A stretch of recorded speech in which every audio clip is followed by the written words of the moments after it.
క్రైస్తవ విశ్వాసంలో అన్నిటికంటే ముఖ్యమైనటువంటి భాగము ఏమిటి అని ఆలోచిస్తే మనం మొట్టమొదటిగా చాలా అవసరమైన భాగము దేవుని వాక్యము అని చూసుకున్నాం. దేవుని వాక్యము మాత్రమే అని చూసుకున్నాం. అయితే ఈ 66 పుస్తకాలు చేత పట్టుకున్న ప్రతి ఒక్కడు క్రైస్తవుడు కాదు. You will be shock to know this, but let me tell you in little more detail. ఈ 66 పుస్తకాలు చేత పట్టుకున్న వాళ్ళందరూ క్రైస్తవులు అవ్వటానికి అవకాశం లేదు. ఎందుకు అంటే మీరు చదువుతున్న ఈ 66 పుస్తకాలనే చదువుతారు. మీరు చెబుతున్నటువంటి ఈ మత్తయి, మార్కు, లూకా, యోహాను మరియు మిగిలిన నూతన నిబంధనలోని పుస్తకాలనే చేత పట్టుకొని చదువుతారు. అయినప్పటికీ క్రైస్తవ సంఘము, సార్వత్రికముగా క్రైస్తవ సంఘము ఇన్ని రోజులు నమ్ముతున్నటువంటి విశ్వాసాలకు భిన్నమైన విశ్వాసాలను మాట్లాడుతూ భిన్నమైన విశ్వాసాలను బోధిస్తూ ఉంటారు. అలాంటి వారిని క్రైస్తవులు అని అనటానికి వీలుండదు. చాలాసార్లు అలా చేయటానికి మనం కష్టపడతాం. ఎందుకు అంటే మనకు క్రైస్తవ సిద్ధాంతానికి లేకపోతే క్రైస్తవులు అని ఎవరినైనా పిలవాలి మనము అంటే కొన్ని చాలా ప్రాముఖ్యమైన అయితే తప్పనిసరి అయిన సిద్ధాంతాలు ఉన్నాయి. ఆ తప్పనిసరి అయిన సిద్ధాంతాలను నమ్మిన వాళ్ళను మాత్రమే మనం క్రైస్తవులు అంటాం. ఇందులో ఒక విషయం మనం గుర్తుంచుకోవాలి. ఈ తప్పనిసరి అయిన సిద్ధాంతాన్ని వివరించటంలో థియోలాజికల్ డిఫరెన్సెస్ ఉండొచ్చు.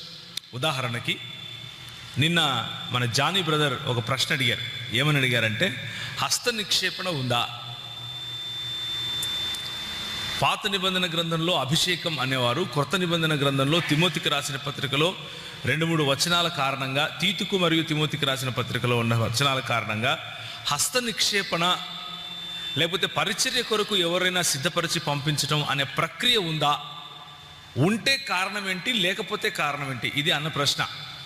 దానికి నేను ఏమని సమాధానం చెప్పాను అంటే, థియోలాజికల్గా కాంట్రవర్షియల్గా ఉన్నవి అంటే డినామినేషన్ వైజ్గా ఆలోచన చేసుకోవాల్సినటువంటి విషయాలను ఈ వేదిక నుంచి నేను మాట్లాడను అని చెప్పాను. ఎందుకు అంటే అవి మనకు ఎసెన్షియల్ క్రిస్టియన్ ఫెయిత్ కాదు. ఉదాహరణకి హస్త నిక్షేపణను నమ్మటం వలన, హస్త నిక్షేపణను నమ్మకపోవటం వలన మన రక్షణ ఆధారపడలేదు. మనము ప్రభువుకు ప్రీతిపాత్రులము కావటము, ప్రభువు నుంచి దూరం అయిపోవటము లేదు. కాబట్టి దాన్ని మనము అత్యవసరమైన లేకపోతే తప్పనిసరి అయిన విశ్వాసముగా తీసుకోం. Those are all minors for us. ఇంకొక ఉదాహరణ, బల్ల ఆదివారం తీసుకోవాలా, ప్రతిరోజు తీసుకోవాలా, వారానికి ఒకసారే ఎందుకు తీసుకోవాలి, నెలకు ఒకసారి ఎందుకు కాకూడదు, సంవత్సరానికి ఒకసారి ఎందుకు కాకూడదు, జీవితం అంతట్లో ఒకసారి ఎందుకు కాకూడదు? రైట్. కానీ దేవుని వాక్య పరిధిలో మనం అర్థం చేసుకుంటే, దేవుని శిష్యులు అపోస్తలుల సమయంలో ప్రతి దినము రొట్టె విరిచారు, ప్రతి ఇంట్లోనూ బల్ల ఏర్పరచుకున్నారు. కొన్ని దినముల తరువాత, కొన్ని రోజుల తరువాత ఆదివారము కూడినప్పుడు వాళ్ళు బల్ల విరిచారు.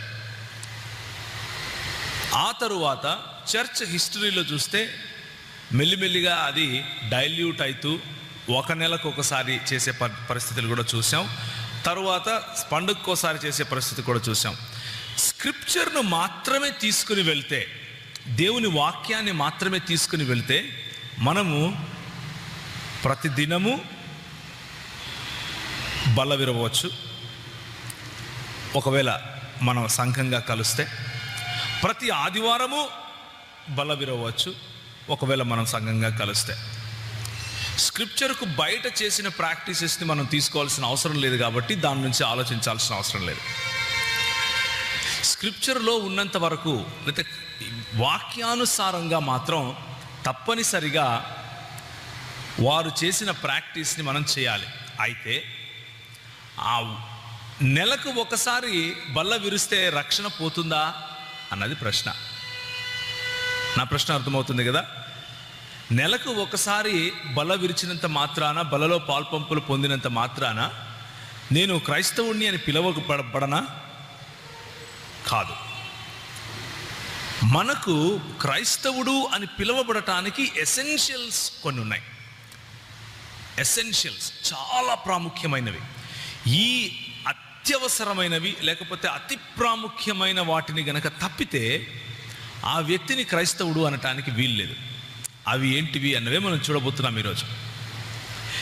వీటిని మనము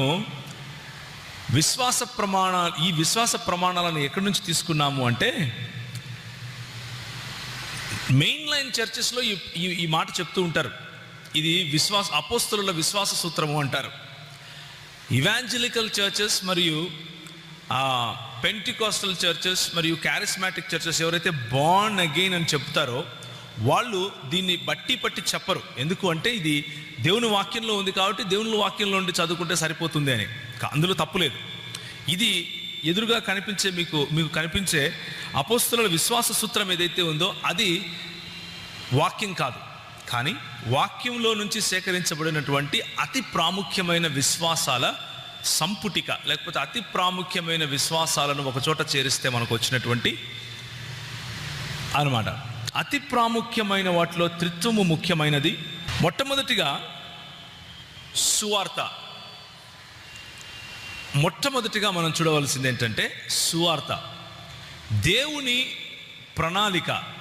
దేవుడు మానవులను రక్షించుకోవాలి అన్న ఉద్దేశంలో ఆయన తీసుకున్నటువంటి చొరవ, మానవులను రక్షించటం కోసం ఆయన తీసుకున్నటువంటి చొరవ, ఆయన మొదటగా వేసినటువంటి అడుగు సువార్తను గురించిన దానిలో ఎలాంటి సందర్భంలోనూ కాంప్రమైజ్ అయ్యే విషయం లేదు. అది కృపచేతనే మనం రక్షింపబడుతున్నాం అన్నది మనకు దేవుని వాక్యం చెప్పే సత్యం. రైట్? సో పౌలు ద్వారా మనకు గుర్తించబడిన సువార్త ఏంటి అంటే, మీరు దానిని అంగీకరించారు, దాని యందే నిలిచి ఉన్నారు, మీ విశ్వాసము వ్యర్థమైతే గాని నేను ఏ ఉపదేశమును సువార్త మీకు ప్రకటించుతునో ఆ ఉపదేశము మీరు గట్టిగా పట్టుకొని ఉన్న యెడల ఆ సువార్త వలననే మీరు రక్షణ పొందువారయ్యుందురు. అంటే నేను ఏ సువార్తనైతే ప్రకటించానో, ఏ సువార్త అది? మొదట యూదునికి గ్రీకు దేశస్థునికి రక్షణ కలుగు చేయుటకు అది దేవుని శక్తి అయ్యున్నది. ఈ సువార్త దేవుని శక్తి అయ్యున్నది.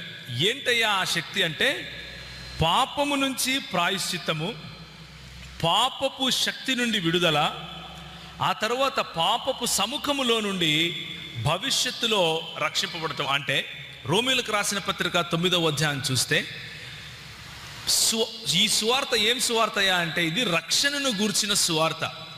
ఆ రక్షణను గూర్చిన సువార్త మనకు చెప్పే 3 అంశాలు ఏంటివి అంటే, నేను పూర్వం అంటే భూతకాలంలో జరిగిన పాపము అనే ఎఫెక్ట్ నుంచి, పాపము అనే ఆ సంఖ్యల నుంచి విడిపింపబడ్డాను. వర్తమాన కాలంలో నా పైన ఉన్నటువంటి సిగ్గు, లేకపోతే నా పైన ఉన్నటువంటి గిల్ట్ అంటాం కదా, అపరాధ భావన, దాని నుండి నేను రక్షింపబడ్డాను. అలాగే జరగబోవు, నాకు అందబోవు రక్షణ, గ్లోరిఫికేషన్ అంటాం కదా, అందులో దానిని కూడా నేను పొందుకున్నాను. రక్షింపబడ్డాను, రక్షింపబడుతున్నాను, రక్షింపబడతాను అన్న ఈ 3 కోణాలలో నుండి కూడా దేవుని సువార్త మనకు రోమీయులకు రాసిన పత్రిక 8, 9 అధ్యాయాలలో పౌలు చెప్తున్నాడు. సో గత పాపాల నుండి, ఇప్పటి మన దోషారోపణ నుండి, అదేవిధంగా రాబో మహిమ నుండి కూడా, అంటే రాబో మహిమను కూడా మనం పొందుకుంటున్నట్లుగా దేవుని సువార్త మనకు చెప్తా ఉంది. దేవుని సువార్తలో మనం ఎటువంటి పరిస్థితుల్లోనూ కాంప్రమైజ్ అవ్వటానికి వీలు లేదు. దేవుని సువార్త అనే ఈ యేసు ప్రభువు మనకిచ్చే రక్షణ సువార్త అనే ఈ అంశము నుండి ఎవరైతే తప్పుతారో, ఎవరైతే కృప చేత విశ్వాసము ద్వారా అని, నేను తెలుగులో కరెక్ట్ చెప్తున్నానా? ఓకే. కృపచేత విశ్వాసము ద్వారా అని ఎవరైతే చెప్పరో వారిని మనం క్రైస్తవులుగా పిలవటానికి వీలు లేదు. ఉదాహరణకి ఎవరైనా వచ్చి కృపచేత విశ్వాసం ద్వారా కాదు బాబు రక్షణ, నువ్వు దాన్ని ఆర్జించుకోవాలి, నువ్వు దానికోసం కష్టపడాలి, మంచి పనులు చేసి దాన్ని సంపాదించుకోవాలి అని చెబితే వారిని మనం క్రైస్తవులుగా పరిగణించాల్సిన అవసరం లేదు. ఎందుకు అంటే పౌలు చెప్పిన సువార్త అది కాదు కాబట్టి, పౌలు చెప్పిన సువార్త ద్వారా మనకు రక్షణ కాబట్టి, ఏ సువార్తనైతే యేసు ప్రభు వారు వెళ్ళి ప్రకటించమన్నారో ఆ సువార్తనే గనక అపోస్తలులు మనకు అందించి ఉంటే ఆ సువార్తను నమ్మని వాడు యేసు ప్రభువును నమ్మని వాడుగా మనం గుర్తించాలి. రెండవ మాట, ఈ అతి ప్రాముఖ్యమైన విమోచనము ఎక్కడి నుంచి స్టార్ట్ అవుతుంది, ఎందుకు విమోచనము అంటే మొదటి మాట మానవుడి పతనం అర్థం చేసుకోవాలి. మానవుని పతనం ఇది ఎసెన్షియల్స్లో ఇది ఒక భాగం. అంటే ఒక ఆదాము పాపము చేయటం కారణంగా ఆయన ద్వారా జన్మించిన ప్రతి ఒక్కరూ, ఆయన ద్వారా మనుష్యులుగా జన్మించిన ప్రతి ఒక్కరికి జన్మతః పాపము అంటింది అన్నది దేవుని వాక్యం చెప్పే సత్యం. జన్మతః పాపము అంటటము అంటే దానికి కారణం ఏమిటి అంటే చాలా కారణాలు ఉన్నాయి, కానీ ఒక సిమ్టమ్ చెప్తాను. ఒక సిమ్టమ్. ఈ మధ్య కొంతమంది కొన్ని బ్యాచ్లు ఉన్నాయి, ఆ బ్యాచ్లు వచ్చి ఏం మాట్లాడతాయంటే జన్మ పాపం లేదు, పాపము అనేది పాపము చేస్తే మనకు అంటుతుంది కానీ పాపము చేయనంత వరకు మనం పాపులం కాదు అనేవాళ్ళు చాలామంది ఉన్నారు. అది సమయం వచ్చినప్పుడు నేను మీకు చెబుతాను. కాకపోతే దేవుని వాక్యము ఏం చెప్తోంది అంటే మనిషి పుట్టుక నుంచి పాపము చేస్తాడు. మనిషి పుట్టుక నుంచి వానిలో పాపము చేసే గుణం ఉంటుంది అని దేవుని వాక్యం చెప్తుంది. అంటే పాపం చేసి తీరాలి అని దేవుని వాక్యం చెప్పటం లేదు, కానీ వాడు బ్రతికి జీవిస్తే పాపం చేసి తీరతాడు అని చెప్తా ఉంది. ఎందుకు అంటే వాడి ఆలోచనలలో కూడా పాపం ఉంటుంది కాబట్టి. ఉదాహరణకు చెప్తాను. ఇలాంటి వాళ్ళు మనకు తీసుకొని వచ్చే ఒకనొక అబ్జెక్షన్ ఏంటి అంటే, చిన్న పిల్లలు ఉన్నారండి, పుట్టారు, రెండు రోజులకే చనిపోయారు, పాపంలో పుట్టాడా? వాడు ఏం పాపం చేశాడు? మీ దేవుడు ఏం దేవుడయా, ఆయన తీసుకెళ్ళి నరకంలో ఇస్తాడా చిన్న బిడ్డను? ఈ ఎమోషనల్ మాటలు వినటానికి ఎలా ఉంటాయంటే, అబ్బా నా దేవుడు ఇంత కఠినాత్ముడా అన్నట్లుగా ఆలోచింపజేసేవిగా ఉంటాయి. కానీ పాపము ఉంది అన్నదానికి రుజువు ఏంటి అంటే ఆ ప్రశ్నే. ఎలా చెప్పమంటారా? పాపము వలన వచ్చు జీతం ఏమిటి? మరణము. ఆ చిన్న బిడ్డ 2 రోజులకు చనిపోయాడు అంటే ఆ చావు ఎక్కడి నుంచి వచ్చింది? ఎక్కడి నుంచి వచ్చిందండి? పాపము నుంచి వచ్చింది. అయితే మన దేవుని సార్వభౌమత్వాన్ని, మానవునిగా పుట్టి పతనంలో ఉన్న నీకే చిన్న బిడ్డ మీద అంత కనికరం ఉంటే, సార్వభౌముడైన దేవుడు, మంచి దేవుడు, నిత్యత్వములో మంచితనాన్ని కలిగి ఉన్న ఈ దేవుడు, మంచితనం అనే ఉనికిలో ఉన్న ఈ దేవుడు, ఆయనకు ఈ చిన్న బిడ్డను ఏ విధంగా రక్షించుకోవాలో తెలియదా? ఆ చిన్న బిడ్డకు ఎలాంటి న్యాయం చేయాలో తెలియదా? కాబట్టి న్యాయవంతుడైన మన దేవుని పైన ఆ భారం వదిలేస్తే మంచిది. మనం సొంతంగా మన చేతిలోకి తీసుకొని పాపం లేదు ఏమీ లేదు అని చెప్పుకొని మనల్ని మోసం చేసుకోవటం కంటే, మరణము ఉంది అన్న సత్యమే పాపము ఉంది అన్న సత్యాన్ని నిరూపిస్తూ ఉంది. ఎందుకు అంటే ఒకవేళ పాపము వలన వచ్చు జీతం మరణం కాకపోతే, యేసు ప్రభువు మరణించటం, యేసు ప్రభువు తిరిగి లేయటము వ్యర్థం. ఒక యేసు ప్రభువులో పాపము వలన వచ్చు జీతము మరణము అన్న మాటను సిలువ పైన కొలస్సీలకు రాసిన పత్రిక 3వ అధ్యాయం ప్రకారం కొట్టివేయటం అసాధ్యం. కనుక మరణము ఉంది కాబట్టి పాపము ఉంది అని చెప్పి తీరాలి. మరణము పాపము యొక్క పర్యావసానము అన్న విషయం తెలుసుకున్నప్పుడు, పుట్టిన ప్రతి ఒక్కడు చనిపోయాడు అన్న విషయం తెలుసుకున్నప్పుడు, మరణము ఉంది అంటే పాపము ఉంది అని అర్థం చేసుకోవాలి. దానికి కొంతమంది వస్తారు, అడుగుతారు ఏమనంటే, మరి హానోకు చనిపోలేదు కదా, ఏలియా చనిపోలేదు కదా, అవునా కదా? అందుకనే దేవుని వాక్యము స్పష్టంగా ఏం చెప్తుంది అంటే, హానోకు ఏలియాలకు సైతము సువార్త ప్రకటింపబడుతుంది. హానోకు ఏలియాలకు సైతము సువార్త ప్రకటింపబడుతుంది. ఈ హానోకు ఏలియాలు సైతము, నిన్న అన్న ఒక ప్రశ్న అడిగారు, ఈ ప్రాయశ్చిత్తము లేకపోతే మానవ విమోచనము అనేది అనే మార్గము పాత నిబంధనలో ఉన్నవారికి మనకు ఒకే మార్గమా, లేకపోతే వేరువేరుగా ఏమైనా ఉందా? ఒకే మార్గం. There is only one way. నా వలన తప్ప ఇంకెవడును తండ్రి వద్దకు రాలేడు. హానోకైనా అంతే, ఏలియా అయినా అంతే. వారు రావాలి, వారు చావాలి. చనిపోయిన వారిలో నుండి తిరిగి లేచిన మొట్టమొదటి వాడు, లేకపోతే స్వయంభూ అయి తను తాను వాలంటరీగా ప్రాణం ఇచ్చి వాలంటరీగా ప్రాణం తీసుకున్నటువంటి యేసు ప్రభువు అనే మార్గంలోనే పాపానికి విమోచన. అంతకు తప్ప వేరే మార్గం లేదు అన్నది దేవుని వాక్యం చెప్పే సత్యం. సమయం వచ్చినప్పుడు జన్మ పాపము అనే విషయం గురించి ఇంకొంచెం మాట్లాడుకుందాం. చాలా పెద్ద సబ్జెక్ట్ కాబట్టి ప్రస్తుతానికి ఇక్కడ ఆపుతున్నాను. రెండవ మాట, కన్య మరియకు జన్మించటం తప్పనిసరి. కన్య మరియకు రెండవ మాట, యేసు ప్రభువు కన్య మరియకు జన్మించి తీరాలి. మానవ పతనం గురించి చూస్తే రోమీయులకు రాసిన పత్రిక 3వ అధ్యాయం 10 నుంచి 23 వరకు, నీతిమంతుడు ఒక్కడూ లేడు, ఏ ఒక్కడూ లేడు అన్న విషయాన్ని మనం చూస్తాము. మరియ కన్య అయి ఉండటము తప్పనిసరి. మరియ కన్య కాదు అని చెప్పేవాడు క్రైస్తవుడు కాదు. వాడిని క్రైస్తవునిగా అంగీకరించడానికి అవకాశం లేదు. ఎందుకు అంటే, కన్య మరియ గర్భమున జన్మించాలి, లేకపోతే ఒక కన్యకు కుమారుడు అనుగ్రహింపబడతాడు అన్నది ప్రాఫెసీ. అది ఒక ప్రవచనం. ఆ ప్రవచనం నెరవేరి తీరాలి. నెరవేరి తీరకపోతే నెరవేరనటువంటి, లేకపోతే ప్రవచనాన్ని నెరవేర్చినటువంటి క్రీస్తును నమ్మి కూడా లాభం లేదు. కాబట్టి యేసుక్రీస్తు జనన విధాన్ని మత్తయి సువార్త 1వ అధ్యాయం 18 నుంచి 23 వరకు చదివితే, కన్య మరియ పైన పరిశుద్ధాత్ముడు ఆవరించడం, ఆయన శక్తి, పరిశుద్ధాత్ముని శక్తి కారణంగా కన్య మరియ గర్భం ధరించటం, కన్య మరియ గర్భాన్న ఆదాము వంశముగా, లేకపోతే ఆదాము కారణముగా జన్మించిన వాడుగా కాకుండా పతనమైపోయినటువంటి మానవుని పోలికలో కాకుండా, మానవుడైనప్పటికీ పతనము కాని, లేకపోతే పాపపు నీడ, పాపపు ఛాయ లేని జన్మము యేసు ప్రభువుది అయి ఉండాలి. ఆ మాటను ఒప్పుకొని వాడే క్రైస్తవుడు అన్నది నా రెండవ ఎసెన్షియల్స్లో ఉన్న మాట. ఇప్పుడు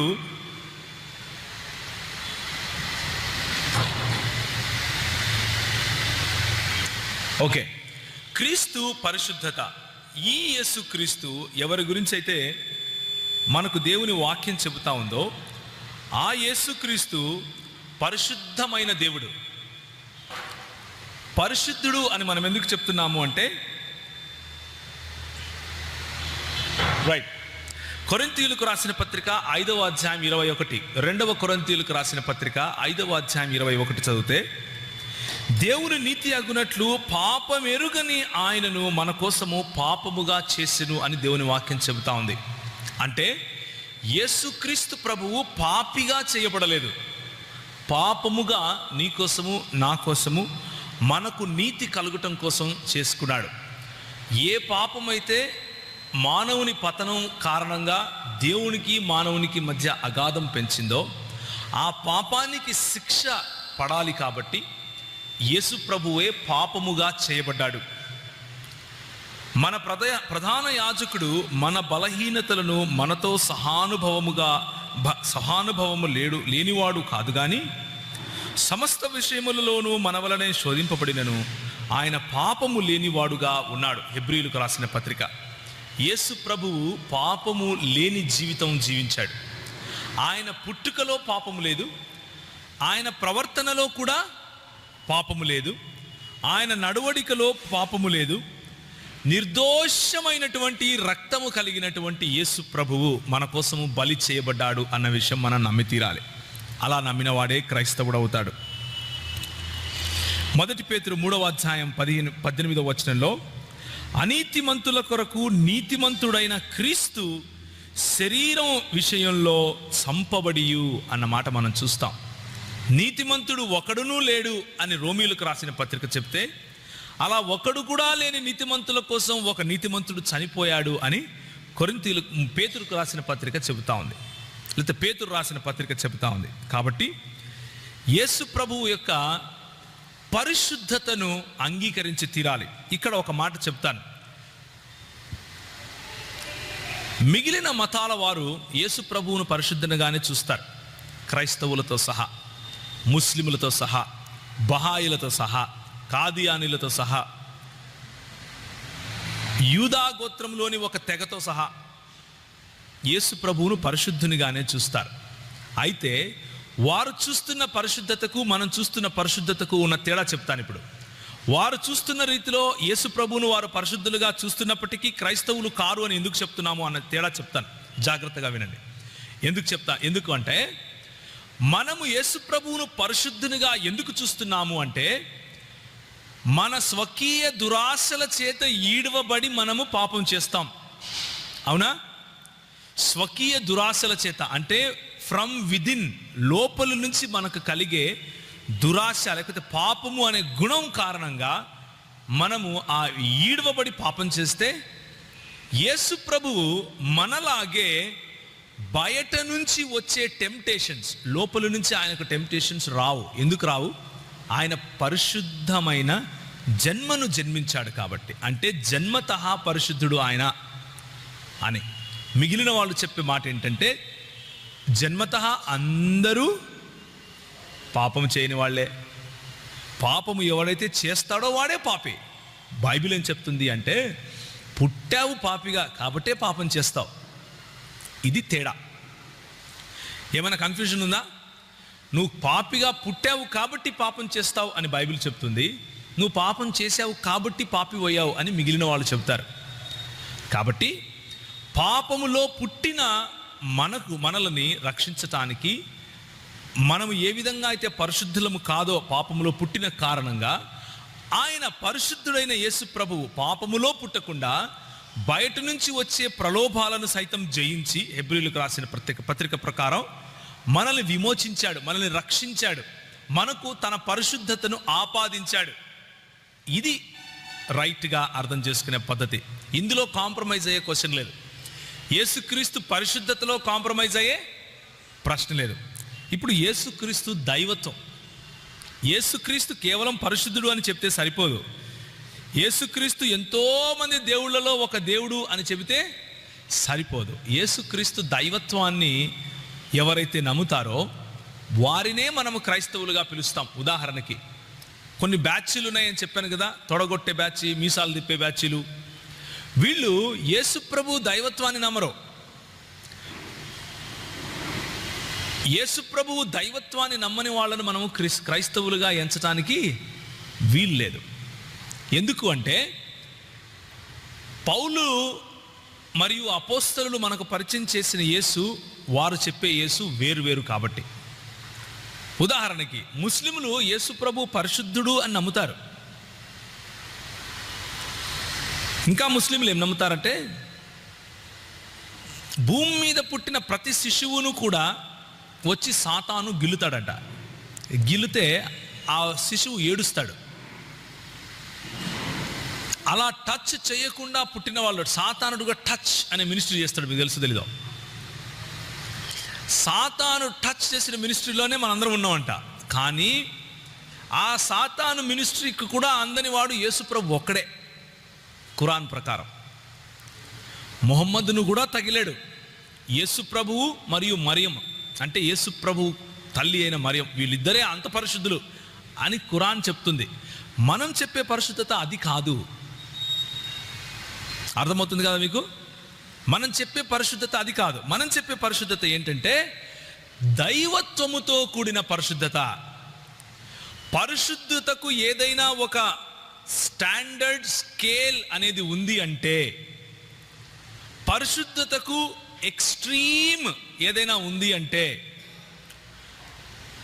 పరిశుద్ధత అన్న మాటకు అర్థము, ఉనికి, నాంది ఏదైనా ఉంది అంటే అది యేసు ప్రభువే అని చెప్తున్నాం.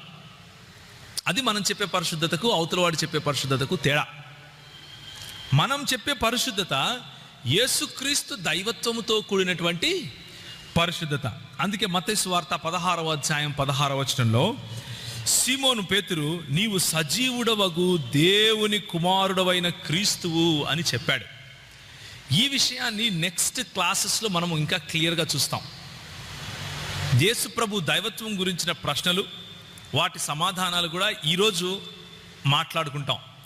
దాదాపు 3 సెషన్స్ వీటి మీదే ఉంటాయి. కాబట్టి ఈ స్లైడ్ మీద ఎక్కువ సమయం నేను ఉంచను. సో యేసు ప్రభువును గూర్చినటువంటి విషయాలలో యేసు ప్రభువు పరిశుద్ధుడు అని నమ్మాలి, కన్య మరియకు జన్మించిన యేసు ప్రభువు అని నమ్మాలి. పరిశుద్ధుడు అని నమ్మితే సరిపోదు, ఆయన దేవుడు అని నమ్మాలి. అలా నమ్మిన వారినే క్రైస్తవులుగా మనము అంగీకరిస్తాం. తరువాత ఈ 3 నమ్మితే సరిపోదండి, యేసుక్రీస్తు మానవుడు అని నమ్మి తీరాలి. ఎందుకు అంటే ఈ మూడిటికి ఉన్న రిలేషను, ఈ మూడు కలిస్తేనే కానీ మనకు రక్షణ రాదు అన్న విషయం నేను మీకు చెప్తాను. మీకు తెలిసిందే, కొత్తదేం కాదు.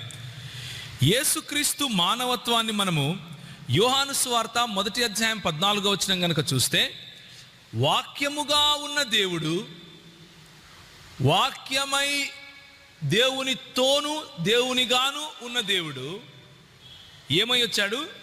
శరీరధారి అయి వచ్చాడు. అంటే నీలాగా నాలాగా రక్త మాంసములను ధరించుకొని వచ్చాడు. సశరీరుడై మన మధ్య సంచరించాడు. కనుక ఆయన మానవత్వాన్ని మనం అంగీకరించాలి. ఆయన మానవుడిగా ఉన్నాడు అన్న విషయాన్ని మనము అంగీకరించాలి. ఫిలిప్పీలకు రాసిన పత్రిక 2వ అధ్యాయము 7 నుంచి 8 వరకు చూస్తే, మనుష్యుల పోలికగా పుట్టి దాసుని రూపమును ధరించుకొని తన్ను తానే రిక్తునిగా చేసుకున్న యేసు ప్రభువును మనం నమ్మాలి. 1 యోహాను పత్రిక ఎందుకు రాశారో తెలుసా? యేసుక్రీస్తు దైవత్వాన్ని నిరూపించడం కోసం కాదు. ఆనాడు యేసు ప్రభువు దేవుడు అంటే నమ్మటానికి అందరూ సిద్ధమే.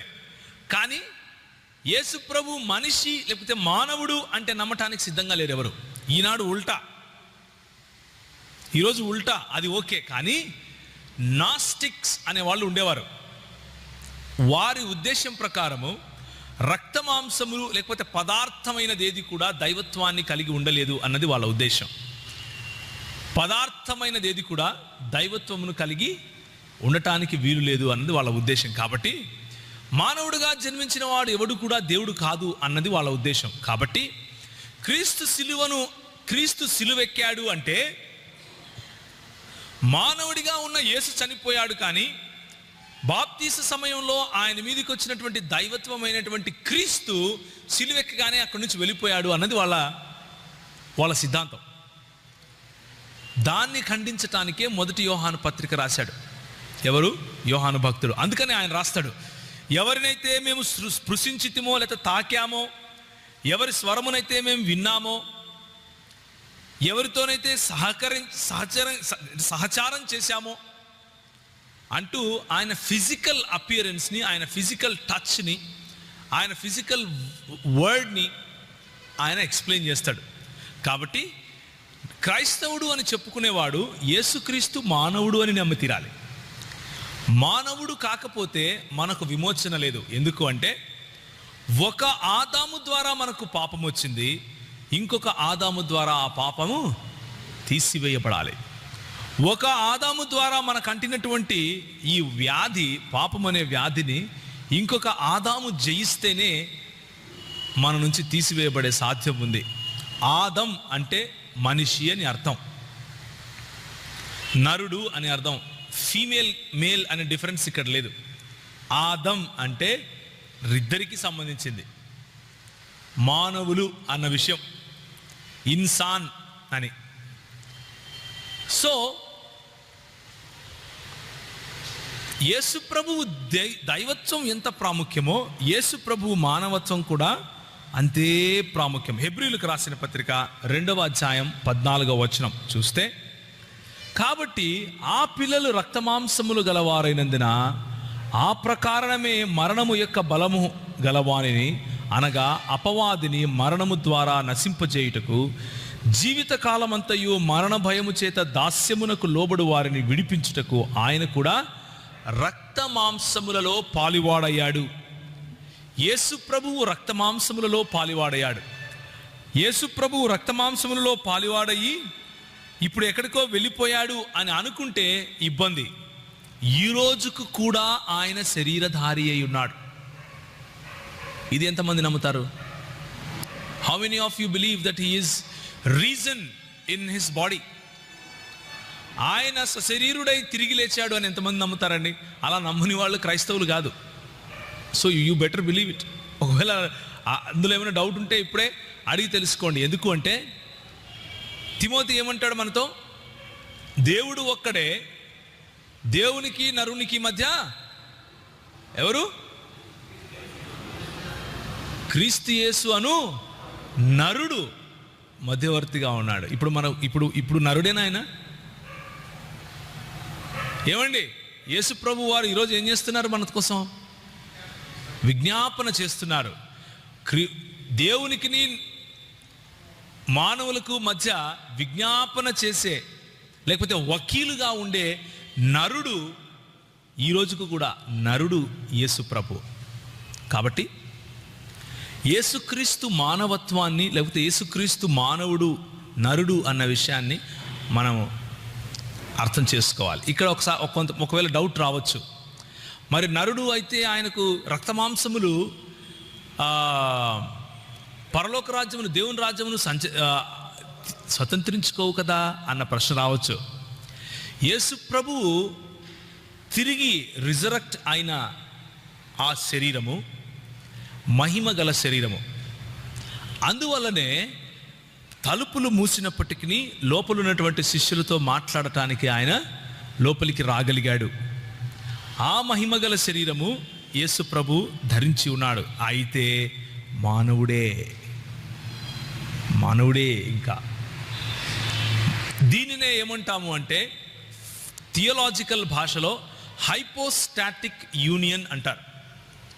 హైపోస్టాటిక్ యూనియన్ అంటే దేవుడు మరియు మానవుడు ఈ రెండు ఒక చోట కలవటం. అది అసాధ్యము అని మతాలు చెప్తాయి. నీకు అసాధ్యమైంది నేను సాధ్యం చేస్తాను అని దేవుని మార్గం చెప్తుంది. అది అసాధ్యము అని మతాలు చెబుతాయి. నువ్వు అసాధ్యం అనుకుంటున్నది నేను సుసాధ్యం చేస్తాను రా ఎర్రుడా అని దేవుడు చెప్తాడు. అందుకే ఆయన దేవుడు. ఆయనకు అసాధ్యమైనది ఏది లేదు. కాబట్టి దేవుడు అంటే యేసు ప్రభువు కన్య మరియకు జన్మించటం మన రక్షణకు మార్గం సరళం చేస్తుంది, లేకపోతే ఆ మార్గాన్ని సిద్ధపరుస్తుంది. యేసు ప్రభువు పరిశుద్ధునిగా జన్మించటం, పరిశుద్ధునిగా జీవించటం మన రక్షణకు చాలా ప్రాముఖ్యం. యేసు ప్రభువు పరిశుద్ధత మాత్రమే కాదు, ఆయన దేవుడు అని చెప్పటం మన రక్షణకు చాలా ప్రాముఖ్యం. ఎందుకు అంటే నిత్యుడగు దేవుడు కాకుండా మన పాపాలను పరిహరించటానికి ఏ మానవునికి శక్తి లేదు. ఎన్ని గొర్రెలు ఎన్ని దూడలు అర్పించినా, వేలాది నదులంతా విస్తార తైలము తీసుకొని వచ్చినా మనం చేసిన పాపాలకు సరిపోవు. అది నిత్యుడగు అనంతుడగు దేవుడు మాత్రమే చేయగలడు. కాబట్టి యేసు ప్రభువు దేవుడు అయి ఉండాలి. అదేవిధంగా చేసింది పాపము మానవుడు కాబట్టి మానవుని బలి తప్పదు. కాబట్టి ఆయన నరావతారం తీసుకున్నాడు. ఈ నాలుగు మాటల్లో ఏ ఒక్క మాట మనం విస్మరించినా కానీ క్రైస్తవులుగా చెప్పుకునే అర్హతను కోల్పోయిన వారం అవుతాం. జాగ్రత్తగా ఉండాలి. ఇప్పుడు ఈ దేవుడు ఏ దేవుని గురించి అయితే, లేకపోతే ఏ యేసుక్రీస్తు గురించి అయితే మాట్లాడుతున్నామో ఆ యేసుక్రీస్తు మనకు చెప్పినటువంటి మాటలు గమనించి చూస్తే దేవుడు ఐక్యుడై ఉన్నాడు, లేకపోతే దేవుని ఐక్యత, లేకపోతే దేవుని oneness, the unity of God అన్నది మనకు తెలుస్తుంది. యూనిటీ ఆఫ్ గాడ్, దేవుని ఐక్యత.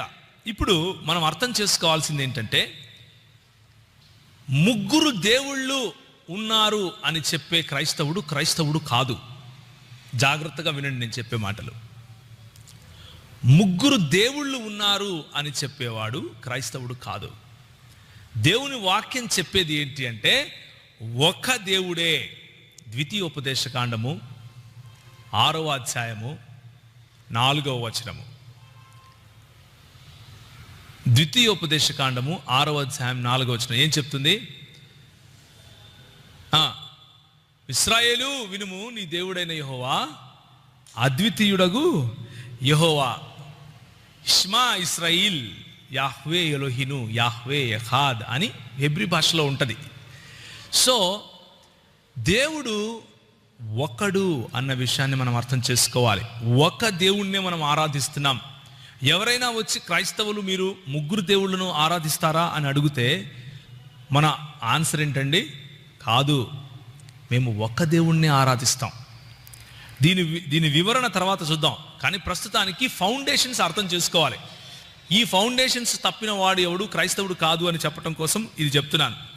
నేను తప్ప నీకు వేరొక దేవుడు ఉండటానికి వీలు లేదు అని మన దేవుడు చెబుతాడు. నేను అని తన్ను తాను ఆయన ఒక దేవునిగానే ఏం చేస్తాడు? బయలుపరుచుకుంటాడు. ఒకడే దేవుడు తప్ప వేరొక దేవుడు లేడని నూతన నిబంధన గ్రంథం కూడా చెబుతుంది. 1 తిమోతి 2:5 దేవుడు ఒక్కడే అని చెబుతుంది. కాబట్టి దేవుని యొక్క ఐక్యతను మనం మర్చిపోకూడదు. దేవుడు ఒక్కడే అన్న సందేశాన్ని మనం మర్చిపోకూడదు. అయితే దేవుడు ఒక్కడే అని చెప్పే మతాలు ఇంకా ఉన్నాయి. ప్యాంథీజం కూడా దేవుడు ఒకడే అంటుంది. ఇస్లాం కూడా దేవుడు ఒకడే అంటుంది. కాదియానీలు కూడా దేవుడు ఒకడే అంటారు. మాదీయులు దేవుడు ఒకడే అంటారు. ఈ రోజుకు సెబీయులు దేవుడు ఒకడే అంటారు. రైట్? జొరాస్త్రియనులు దేవుడు ఒకడే అంటారు. చాలా మంది ఇంకా ఉన్నారు దేవుడు ఒక్కడే అనేవాళ్ళు. ఈ మధ్య త్రైత సిద్ధాంతం అని ఒకటి వచ్చింది. భగవద్గీతలో నుంచి త్రైత సిద్ధాంతం. ఆడు కూడా దేవుడు ఒకడే అంటాడు. సో దేవుడు ఒకడే అని చెప్పిన వాళ్ళందరూ క్రైస్తవులు కారు. దేవుడు ఒకడే అంటే ఏ ఒకడు అని ప్రశ్న అడిగితే త్రిత్వమైన దేవుడు, త్రియేకుడైన దేవుడు అని చెప్పేవాడు క్రైస్తవుడు. త్రియేకుడైన దేవుడు అన్న విషయాన్ని నమ్మని వాడు క్రైస్తవుడు కాదు అని మనం అంటాం. ఎందుకు అంటామో నేను ఇప్పుడు చెప్తాను. నెక్స్ట్ 2-3 సెషన్స్ అవే, కాబట్టి ఏం తొందర లేదు, మెల్లి చూసుకుందాం. దేవుడు త్రియేకుడు కాకపోతే చాలా సమస్యలు వస్తాయి. ఆ సమస్యలు ఏంటో కూడా మనం చూస్తాం. కనుకనే దేవుని వాక్యంలో స్పష్టంగా అపోస్తలులు తండ్రి, కుమార మరియు పరిశుద్ధాత్ముడు అన్న ఫార్ములాను మనకి ఇచ్చారు. తండ్రి, కుమార, పరిశుద్ధాత్ముల నామము పేరట అని సింగులర్ వర్డ్ వాడినప్పటికీ ముగ్గురు వ్యక్తులను గురించి మాట్లాడారు. ప్రభువైన యేసు కృపయు, దేవుని ప్రేమయు, పరిశుద్ధాత్మ సహవాసము అంటూ ముగ్గురు వేరు వ్యక్తులను కోట్ చేస్తున్నప్పటికీ ఒక దేవుని గురించి మాట్లాడుతున్నట్లుగా వాళ్ళు చెప్పారు. కాబట్టి మనము నమ్మే దేవుడు ఒకడే, కానీ ఆయన ముగ్గురు వ్యక్తులలో తన ఉనికిని చాటుకున్నాడు. ఈ విషయాన్ని గుర్తుంచుకోవాలి. దీని వివరణ నెక్స్ట్ సెషన్స్లో మనం చూస్తాం. ఇప్పుడు ఈ మంచి దేవుడు, ఏ దేవుడినైతే మనం ఆరాధిస్తున్నామో ఈ మంచి దేవుడు కృప చూపించే దేవుడు. ఆ దేవుని కృప సార్వభౌమాధికారం కలిగినటువంటి ఈ దేవుని కృప మనకు క్రైస్తవులముగా చెప్పుకోవటానికి ఇది ఒక చాలా ఇంపార్టెంట్ టాపిక్. దేవుని కృప లేకుండా, దేవుని కృపను నమ్మకుండా మనము క్రైస్తవులుగా చెప్పుకోవటానికి అసాధ్యం. కారణం చెప్తాను. యోహాను సువార్త 15వ అధ్యాయము 5వ వచనం, ఎవడు నా యందు నిలిచియుండునో, నేను ఎవని యందు నిలిచియుందునో వాడు బహుగా ఫలించును, నాకు వేరుగా ఉండి మీరు ఏమీ చేయలేరు. అంటే మానవుడు దేవుని కృపపైన, దేవుని పైన ఆధారపడి ఉన్నాడు అన్నది సత్యం. ఇది దేవుని వాక్యం చెప్పే సత్యం. దీన్ని విస్మరిస్తే క్రైస్తవుడు అని చెప్పుకోవటం కష్టం, చెప్పుకోవటానికి వీలు లేదు. ఆయన నుండి వేరై మనం ఫలించలేము అన్న సత్యాన్ని మనం అర్థం చేసుకోవాలి. మనం విశ్వాసము ద్వారానే కృపచేతనే రక్షింపబడ్డాం కాబట్టి మనము దేవుని కృపను విశ్వసించక తప్పదు. ఇప్పుడు మనం అనుకున్నవన్నీ కూడా, మనం ఏవేవైతే మాట్లాడుకున్నామో ఇప్పుడు ఇవన్నీ కూడా ఎసెన్షియల్స్ ఆఫ్ క్రిస్టియన్ ఫెయిత్, మన క్రైస్తవ విశ్వాసానికి చాలా మూలమైనవి. 9వ పాయింట్, మన విశ్వాసము ఏంటి అంటే,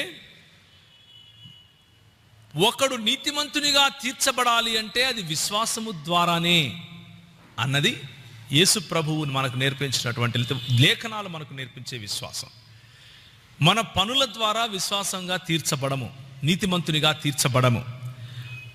విశ్వాసము లేకుండా దేవునికి ఇష్టుడై ఉండుట అసాధ్యము. It is impossible to please God without faith.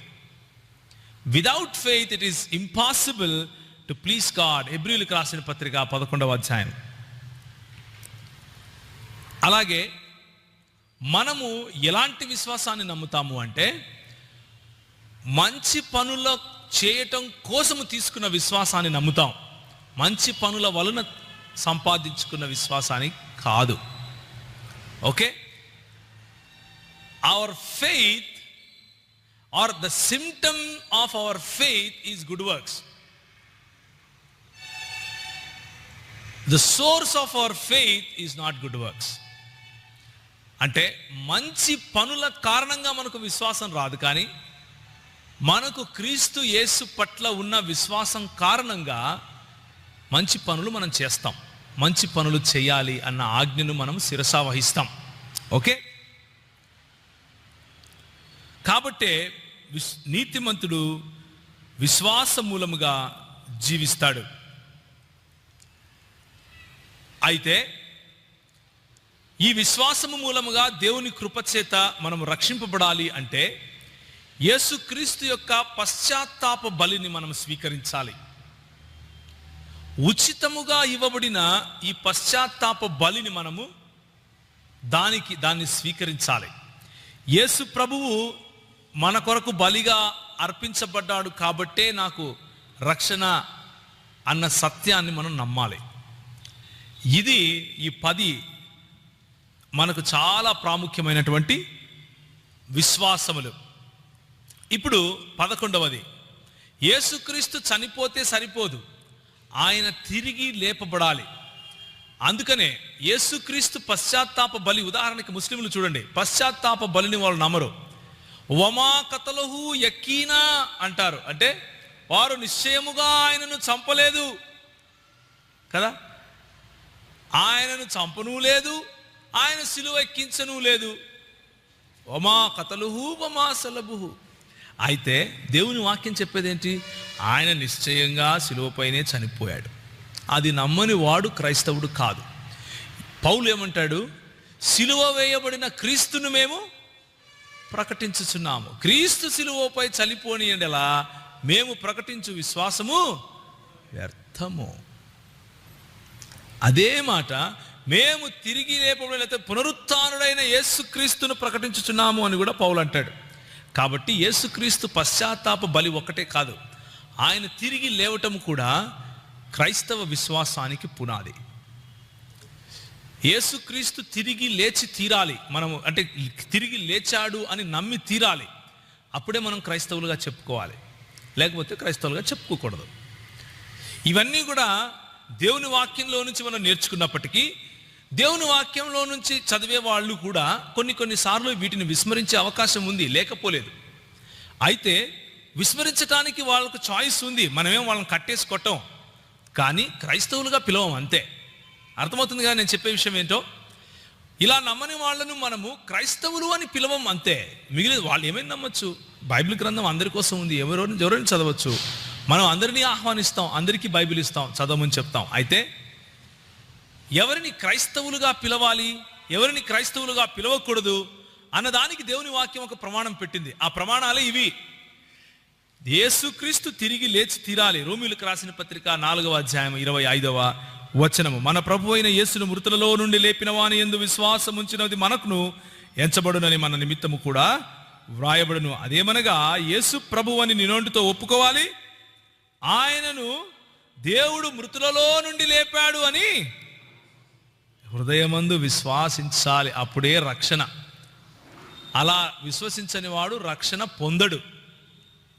So రక్షణార్థమైనటువంటి విశ్వాసాలలో ఈ 11 విశ్వాసాలు ఉన్నాయి.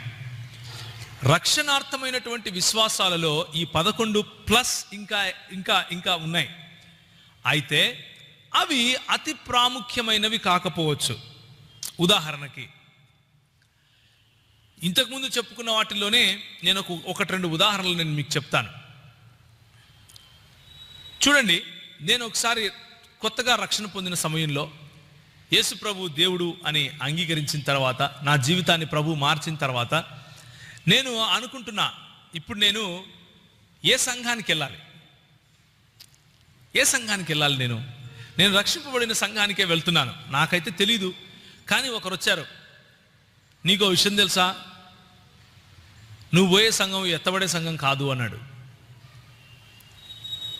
నేను అడిగాను, నాకు తెలీదు, అప్పుడప్పుడు రక్షణానుభవంలోకి వచ్చాను. అవునా అన్న, నేను అంటే ఇప్పుడు నేను చచ్చిపోతే ఈ సంఘాన్ని ఎత్తబడకపోతే ఈ సంఘంలో నేను లేను కాబట్టి నేను వెళ్ళనా పైకి అన్నాను. వెళ్ళవు అన్నాడు. మరి నేను ఎక్కడికి వెళ్ళాలి అన్నాడు. అంటే అక్కడ ఒకటి ఉంది, దైవజనుడు ఫలానా ఆయన ఒక సంఘం పెట్టాడు, అక్కడికి వస్తే నువ్వు ఎత్తపడతావు అన్నారు. సరే అన్న, వస్తానని చెప్పి 2-3 రోజులు వెళ్ళాను, 2-3 ఆదివారాలు.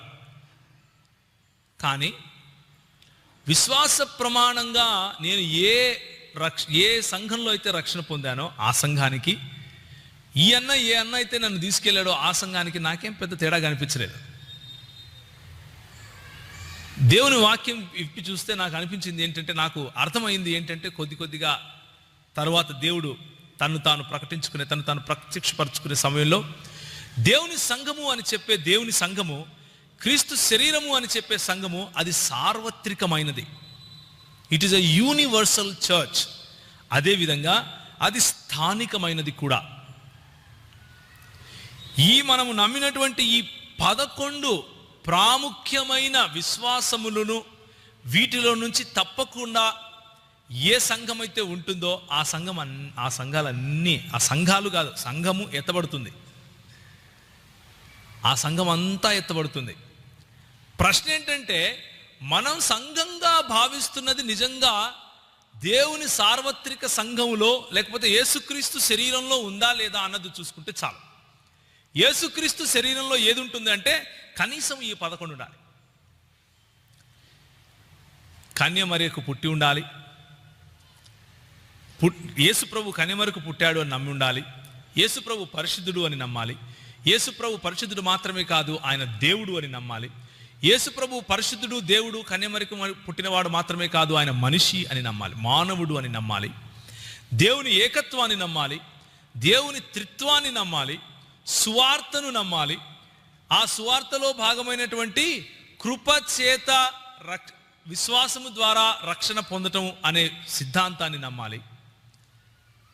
సో కృపచేత విశ్వాసము ద్వారా నమ్మిన సిద్ధాంతం తర్వాత యేసు ప్రభువు నా కోసము ఆ రక్షణ కార్యం నిమిత్తమై చనిపోయాడు, సిలువ వేయబడ్డాడు అని నమ్మాలి.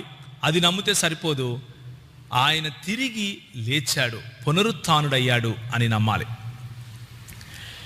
ఇది మాత్రమే సరిపోదు, ఇంకొకటి ఉంది. ఏంటి చెప్పండి? సువార్త. ఇది చెప్పండి, సువార్త పూర్తి కాదు. ఏంటో చెప్పండి? ఆయన తిరిగి రానయ్యున్నాడు. ఆయన తిరిగి వచ్చి నిన్ను నన్ను లేపుతాడు. మళ్ళా ఆయన తిరిగి వచ్చి గొర్రెలను మేకలను ప్రత్యేకపరుస్తాడు. ఆయన తిరిగి వచ్చి నిన్ను నన్ను ఆయన మేఘారుడై మహిమా శరీరంలో నిన్ను నన్ను తీసుకెళ్ళిపోతాడు. బ్రతికున్న మనము ఆయనను వెళ్ళి మేఘముల మధ్య కనుగొంటాం. చనిపోయిన వారు లేపబడతారు. వీటిని నమ్మాలి. పునరుత్థానమును, యేసుక్రీస్తు పునరుత్థానమును నమ్మిన మనము పునరుత్థానం చెందుతాము. యేసు ప్రభు మధ్యాకాశం మీద బూరధ్వనితో వస్తాడు అని నమ్మి తీరాలి. అలా నమ్మని వాడు క్రైస్తవుడు కాదు. ఇప్పుడు ఒక విషయం గుర్తుంచుకోండి, ఇందులో డీటెయిల్స్లో డిఫరెన్సెస్ ఉండొచ్చు. అంటే మిలేనియం ఎప్పుడు జరుగుతుంది? నువ్వు పోస్ట్ మిలేనియమా, ప్రీ మిలేనియమా? శ్రమలు ఎప్పుడు వస్తాయి? శ్రమల తరువాత సంఘం ఎత్తబడుతుందా, శ్రమలకు ముందే ఎత్తబడుతుందా? There are differences in theologies of tribulation లేకపోతే మిలేనియం. 1000 సంవత్సరాల పాలన తర్వాత ట్రిబ్యులేషన్, ర్యాప్చర్, వీటి విషయం గురించి ఒక్కొక్క డినామినేషన్ ఒక్కొక్క రకమైన ఎక్స్ప్లెనేషన్ ఇస్తుంది. అయితే ప్రాముఖ్యమైనది ఏంటి మనకు అంటే, యేసు ప్రభు వస్తాడు, అది ప్రాముఖ్యం. యేసు ప్రభు వచ్చినప్పుడు మనల్ని లేపుకుంటాడు, అది ప్రాముఖ్యం. అందుకనే ఇలాంటి డిఫరెన్సెస్ ఉన్నప్పటికీ మనం వాళ్ళని క్రైస్తవులు అంటాం. ఎందుకు అంటే ఎసెన్షియల్ పార్ట్లో వాళ్ళు తప్పిపోవట్లేదు. ఎసెన్షియల్ విశ్వాసంలో అంటే అతి ప్రాముఖ్యమైన విశ్వాసంలో వాళ్ళు నిలకడగానే ఉన్నారు. ఆ అతి ప్రాముఖ్యమైన విశ్వాసాన్ని ఏ విధంగా వాళ్ళు ఎక్స్ప్లెయిన్ చేస్తారు, వివరిస్తారు అన్న దాంట్లో వేరు వేరు దృక్పథాలు ఉన్నాయి, అంతే కదా. అక్కడ ఒకవేళ కొంచెము లూజ్గా ఉన్నా కానీ ఇబ్బంది లేదు. ఇబ్బంది లేదు అంటే ఎప్పటికీ అలాగే ఉండాలి అన్నది నా ఉద్దేశం కాదు. ఇబ్బంది ఉన్న చోట మాట్లాడుకొని వాటిని సరిచేసుకుంటే మంచిదే. అయితే అలాంటి సిద్ధాంతాలు నీ రక్షణను పోగొట్టవు అన్నది నేను చెప్పే విషయం. ఆ సిద్ధాంతంలో ఉన్నటువంటి తేడా కారణంగా నీ రక్షణను నువ్వు కోల్పోవు. ఆ సిద్ధాంతాన్ని సరిగ్గా నమ్మినంత మాత్రాన నీకు రక్షణ రాదు. ఇది నేను చెప్పే విషయం. అగైన్, రక్షణ కార్యము లేకపోతే యేసుక్రీస్తు మన కోసం చేసినటువంటి రక్షణ సంకల్పము అన్నదానికి కూడా రెండు వేరు దృక్పథాలు ఉన్నాయి. ఒక దృక్పథాన్ని రిఫార్మ్డ్ దృక్పథము లేక కాల్వినిస్టిక్ దృక్పథము అంటారు. ఇంకొక దృక్పథాన్ని ఆర్మేనియన్ లేక నాన్ కాల్వినిస్ట్ దృక్పథము అని అంటారు. ఈ రెండు దృక్పథాలు ఉన్నవారిని క్రైస్తవులుగానే పిలుస్తాం. ఎందుకు అంటే రక్షణ యేసు ప్రభువులోనే విశ్వాసము కృపచేత విశ్వాసం ద్వారానే అన్నది నమ్ముతారు, ఇద్దరూ నమ్ముతారు. అయితే దానికి ఉన్న ఎక్స్ప్లెనేషన్లో డిఫరెన్సెస్ ఉంటాయి. అయినా కానీ వాళ్ళిద్దరినీ క్రైస్తవులుగానే నమ్ముతాం, వాళ్ళిద్దరినీ క్రైస్తవులుగానే స్వీకరిస్తాం. ఎందుకు అంటే థియలాజికల్గా ఎక్స్ప్లెనేషన్లో డిఫరెన్సెస్ ఉన్నంత మాత్రాన ఒకరిని క్రైస్తవుడు అని, క్రైస్తవుడు ఇంకొకరు కాదు అని చెప్పటం వల్ల మనకు వచ్చే లాభం లేదు. అయితే ఈ 11 విషయాలు మాత్రము మనము తప్పనిసరిగా నమ్మి తీరాలి. వాటికి తరువాత ఇంకా కొన్ని ఉన్నాయి. ఇప్పటికీ క్రీస్తు నరుడుగానే ఉండి మన కోసం విజ్ఞాపన చేయటం, శరీరపరమైన క్రీస్తు ఆరోహణం, తర్వాత ప్రధాన యాజకుడైన క్రీస్తు విజ్ఞాపన, ఆ తర్వాత క్రీస్తు రెండవ రాకడను గురించినటువంటి మహిమకు సంబంధించినటువంటి ఆయన ఉనికి, ఇలాంటి విషయాలు కూడా ఉన్నాయి. పరలోకం నిత్యత్వంలో ఉంటుంది, అది ఈరోజు మనకు సిద్ధపరచబడుతోంది అన్న విషయం మనం నమ్మి తీరుతాం. అలాగే నరకం ఉంది, అది తప్పకుండా పాపులకు ఎవరైతే క్రీస్తును స్వీకరించకుండా వదిలేశారో వారికి ఆ నరక ప్రాప్తి వాళ్ళకి జరుగుతుంది అన్నది అందరికీ తెలిసిన విషయమే. కాబట్టి దేవుని ఐక్యత, కృపను గూర్చిన ఆవశ్యకత, విశ్వాసానికి చెందిన ఆవశ్యకత, వీటిలో మనము పక్కకు తొలగనంత వరకు, దేవుడు మన పట్ల, మన రక్షణ పట్ల ఆయన చేసిన కార్యంలో మనం పక్కకు తొలగనంత వరకు, దేవుని యొక్క ఉనికి గురించి ప్రక్కకు తొలగనంత వరకు, సంఘము అంటే దేవుని శరీరము అన్న కాన్సెప్ట్ నుంచి ప్రక్కకు తొలగనంత వరకు, రక్షణ గురించినటువంటి విశ్వాసము మరియు కృప అన్న కాన్సెప్ట్ నుంచి పక్కకు తొలగనంత వరకు మనకు ఇబ్బంది లేదు. అందుకే దీన్ని మనం ఇప్పుడు ఏమంటున్నాము అంటే, ఒక మంచి మాట ఒక భక్తుడు చెప్పాడు. ఆ భక్తుని పేరు ఏంటి అంటే ఆగస్టిన్ గారు. ఆగస్టిన్ గారు ఈ మాట అన్నారు అన్నదానికి ఆగస్టిన్ గారు రాసినటువంటి పుస్తకం సాక్ష్యము. అయితే కొంతమంది ఆగస్టిన్ గారు ఈ మాట అనలేదు, ఆగస్టిన్ గారు తర్వాత వచ్చినటువంటి ఆయన శిష్యులలో ఒకరు రాశారు అంటారు. ఎవరన్నా కానీ మనకు ఇబ్బంది లేదు, కానీ ఆ మాట మాత్రం చాలా ఉపయోగకరమైంది కాబట్టి నేను మీకు చెప్తున్నాను. అది ఏంటి అంటే, ఇన్ ఎసెన్షియల్స్ యూనిటీ, అంటే అతి ప్రాముఖ్యమైన విషయాలలో ఐక్యత. ఇన్ నాన్ ఎసెన్షియల్స్ లిబర్టీ, అంటే అతి ప్రాముఖ్యము కాని వాటిల్లో స్వేచ్ఛ. అండ్ ఇన్ ఎవ్రీథింగ్ చారిటీ, అంటే మిగిలిన అన్ని విషయాల్లో కూడా ప్రేమ. ఇది క్రైస్తవులకు ఉండాల్సిన గుణము అన్నాడు. ఇది నాకు ఉపయోగపడింది కాబట్టి నేను మీకు చెప్తున్నాను. మీరు ఇది లేఖనం కాదు, మీకు ఉపయోగపడితే మీరు తీసుకోండి, లేకపోతే ఇట్ ఈస్ ఓకే. ఇది నా అభిప్రాయం, ఆయన అభిప్రాయంతో నేను ఏకీభవిస్తున్నాను కాబట్టి నేను మీకు ఈ విషయం చెప్తున్నాను. సో ఇన్ ఎసెన్షియల్స్ యూనిటీ, ఈ 11 అతి ప్రాముఖ్యమైనవి, మిగిలిన 4 కూడా ముఖ్యమైనవి కాబట్టి ఈ 15 వాటిల్లో, ఈ 15 ఎసెన్షియల్ క్రిస్టియన్ డాక్ట్రిన్స్లో we have to be united. మనము ఐక్యత కలిగి ఉండాలి. క్వశ్చనే లేదు. అవతలోడు ఎన్నైనా చెప్పని, ఈ 15లో మాత్రం కాంప్రమైజ్ అయ్యేది లేదు. నరకం లేదు అంటే కాంప్రమైజ్ అయ్యే క్వశ్చన్ లేదు. ఎందుకంటే రక్షణను ఏ విధంగా నిర్వచిస్తావు నరకం లేకపోతే? పరలోకం లేదు అంటే కాంప్రమైజ్ అయ్యే క్వశ్చనే లేదు. ఎందుకు రక్షణ ఇంకా? అవునా కాదా? దేవుని ఐక్యతలో కాంప్రమైజ్ అయ్యే క్వశ్చనే లేదు. దేవుని త్రిత్వంలో కాంప్రమైజ్ అయ్యే ప్రశ్న లేదు. యేసు ప్రభు యొక్క ఉనికి, హైపోస్టాటిక్ యూనియన్లో కాంప్రమైజ్ అయ్యే ప్రసక్తే లేదు. దేవుడు మన కొరకు చూపించిన రక్షణ కార్యంలో, అంటే కృపచేత విశ్వాసం ద్వారా అన్న దాంట్లో కాంప్రమైజ్ అయ్యే క్వశ్చనే లేదు. In essentials unity, in non essentials Liberty, అంటే కొన్ని ఉంటాయి అవి అంత ఎసెన్షియల్ కానప్పుడు కొంచెం స్వేచ్ఛ ఇవ్వచ్చు. ఆదివారం మనకు సెలవు అయితే ఆరాధించుకోవచ్చు. ప్రతి దినము మనం ఆరాధించగలిగితే ప్రతి దినము ఆరాధించాలి. ప్రతి దినము సంఘంగా కూడగలిగితే సంఘంగా కూడవచ్చు. దుబాయ్లో శుక్రవారం సెలవు ఉంటే శుక్రవారం ఆరాధన చేయొచ్చు, మనకు ఇబ్బంది లేదు. We can give liberty in those aspects. తెల్లబట్టలు వేసుకొని నువ్వు పరిశుద్ధునివి కాదా, పరిశుద్ధుడు కాదని ఒక ఆయన అంటే పర్వాలేదన్నా అని లిబర్టీ ఇవ్వచ్చు. అర్థమవుతుంది కదా? సో వందనాలు చెప్పాలా, ప్రైజ్ ది లార్డ్ చెప్పాలా, హలో చెప్పాలా? We can give liberty. In everything else charity. మిగిలిన అన్ని అధార్మికమైన, లేకపోతే ధర్మానికి, మన విశ్వాసానికి సంబంధించని అన్ని విషయాల్లో కూడా ప్రేమ చూపిస్తే చాలు. In essentials unity, in non essentials Liberty, in everything else charity. ఇది కనుక మనము గుర్తుపెట్టుకున్నాం అనుకోండి, we will preach gospel to get people inside the church, not to throw people outside the church. చాలా బాధాకరమైన విషయం ఏంటంటే, let me tell you with a smile on my face, నవ్వుతూ ఒక మాట చెప్పనండి నన్ను, ఎందుకంటే బాధగా ఉంది కాబట్టి చెప్తున్నా. ఏంటంటే, సంఘంలో నుంచి తోలు వేసేందుకే మన మెసేజెస్ ఉంటాయి ఎక్కువ.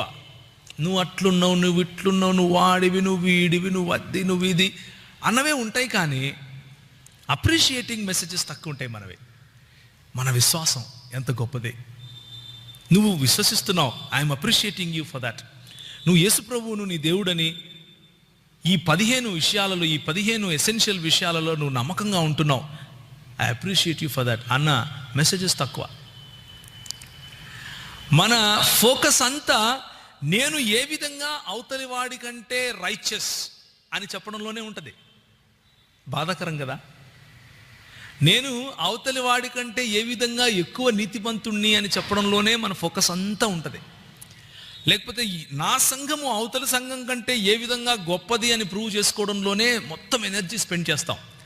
ఇన్ఫ్యాక్ట్ రాదర్ దెన్ దాట్, అలా చేయటం కంటే,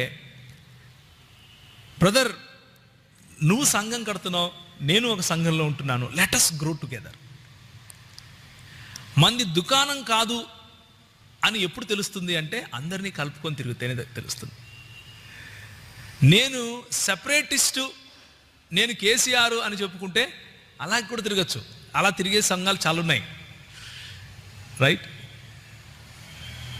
సో ఈరోజు ఉదయం ఒకవేళ మీరు నాకు కొంచెం లిబర్టీ ఇస్తే, నేను చెప్పదలుచుకున్న విషయం ఏంటి అంటే, ఈ సెమినార్లో ఒకవేళ మీరు ఏదైనా గుర్తుంచుకోగలిగితే, మొత్తం ఈ 3 రోజుల్లో ఒక్కటి గుర్తుంచుకోండి. అదేంటి అంటే, మన సువార్త పరిచర్య మన వాక్య పరిచర్య, మన ఏ పరిచర్య అయినా, సువార్త మరియు వాక్య పరిచర్య తర్వాత బయట ఉన్న ఏ పరిచర్య అయినా సరే మనం చేసేది ప్రజలను కట్టడానికి, ప్రజలను కలుపుకోవటానికి, ప్రజలను నిర్మించటానికి, కూల్చటానికి, తోలివేయటానికి, తరిమివేయటానికి కాదు. నేను గొప్పవాణ్ణి అని చెప్పడానికి అవతలి వాడు తక్కువ అని చెప్పే అవసరం లేదు. నా సంఘం మంచిది అని చెప్పటానికి అవతలి సంఘం చెడిపోయింది అని చెప్పాల్సిన అవసరం లేదు. అయితే దేవుని వాక్యంలో గంభీరంగా సరిచేయాల్సిన విషయాలు ఉంటే గంభీరంగా సరిచేయాలి. దేవుని వాక్యానుసారంగా గంభీరంగా ఎవరైనా తీర్చిదిద్దాలి అంటే గంభీరంగా తీర్చిదిద్దాలి. అందులో కాంప్రమైజ్ అవ్వాల్సిన అవసరం లేదు. దేవుని సేవకునిగా, దేవుని పరిచర్య చేసేవాడిగా దేవుడు నిన్ను అందుకు పిలుచుకున్నాడు కాబట్టి అది చేయాలి. అయితే తీర్పు తీర్చే పని దేవునికే వదిలేద్దాం. తీర్పు తీర్చే పని ఒక్కటి యేసు ప్రభువుకు విడిచిపెడదాం. ఆయనకు తెలుసు కదా, ఆయన సార్వభౌమాధికారాన్ని అక్కడ కూడా నమ్మాలి, ఆయన కృపను అక్కడ కూడా నమ్మాలి, ఆయన న్యాయాన్ని అక్కడ కూడా నమ్మాలి. అలా నమ్మగలిగితే మనము in essentials we will be united, and in non essentials with grateful heart we will give freedom or liberty, and in everything else we will show charity. అతి ప్రాముఖ్యమైన విషయాల్లో మనము యునైటెడ్గా, ఒకటిగా ఉంటాం. అంతగా ప్రాముఖ్యత లేని విషయాల్లో మెల్లిమెల్లిగా వాళ్లకు అర్థం చేసుకునేందుకు సమయాన్ని ఇన్వెస్ట్ చేస్తాం, కొంచెం చెబుతాం. ఉదాహరణకు తీసుకోండి, ఒక ఆయన ఉన్నాడు అమెరికాలో, జార్జ్ ముల్లర్ గారు తెలుసు కదా మీకు. ఆయన రోజు రాత్రి ఒక చుట్ట తాగి పడుకునేవాడు. ఎంతోమందికి ఆశీర్వాదకరంగా ఉండేవాడు. ఎంతోమంది ఒక బైబిల్ కాలేజ్ కట్టాడు. చక్కటి బోధ, రిఫార్మ్డ్ బోధ, అది కూడా. ఎంతోమంది పిల్లలను పెంచేవాడు. కానీ ఒకానొక రోజు ఒక ముసలాం వచ్చి, ఒక కొంచెం ఏజ్డ్ ఆమె వచ్చి, అయ్యా అంతా బాగుందయ్యా, కాకపోతే నీలో ఉన్న యేసు ప్రభువును సిగరెట్ తాగుతూ నేను చూడలేకపోతున్నానయ్యా అంది. అర్థమైందా? అంటే అన్నిట్లోనూ యునైటెడ్. ఇది ఆ బలహీనత ఉంది, ఆ బలహీనతను ఏ విధంగా సరిచేయాలి. ఆమె వచ్చింది, చాలా ప్రేమగా ఆమె చెప్పింది. జార్జ్ ముల్లర్ దాన్ని విడిచిపెట్టేశాడు, సింపుల్గా విడిచిపెట్టాడు. So what I'm trying to say is, మన సంఘంలో బలహీనంగా ఉన్నవాళ్ళు ఉంటారు. బలహీనతతో ఉన్నప్పటికీ యేసు ప్రభువు గురించినటువంటి ఈ 15 అతి ప్రాముఖ్యమైన విశ్వాసాలలో బలంగా ఉంటారు. అలాంటి వాళ్ళను తోలేయడం కంటే ఆ బలహీనతలను సహించటం మంచిది, ఆ బలహీనతలను భరించటం మంచిది, ఆ బలహీనతలతో వాళ్ళతో పాటు నడవటం మంచిది, ఆ బలహీనతలలో వాళ్ళను బలం ఇవ్వటం మంచిది. ఆ బలహీనతలను వాళ్ళకి చూపించి, ఈ బలహీనత గనక నువ్వు అధిగమిస్తే ప్రభువుకు ఆశీర్వాదకరంగా ఉంటావు అన్న విషయాన్ని మనం చెప్పగలిగితే, వారు తప్పకుండా మన చేతిలోను, దేవుని చేతిలోను, సంఘము కొరకు ఉపయోగపడే వాళ్ళుగా ఉంటారు. దయచేసి తలలు వంచుకుంటే ప్రార్థన చేసుకుందాం.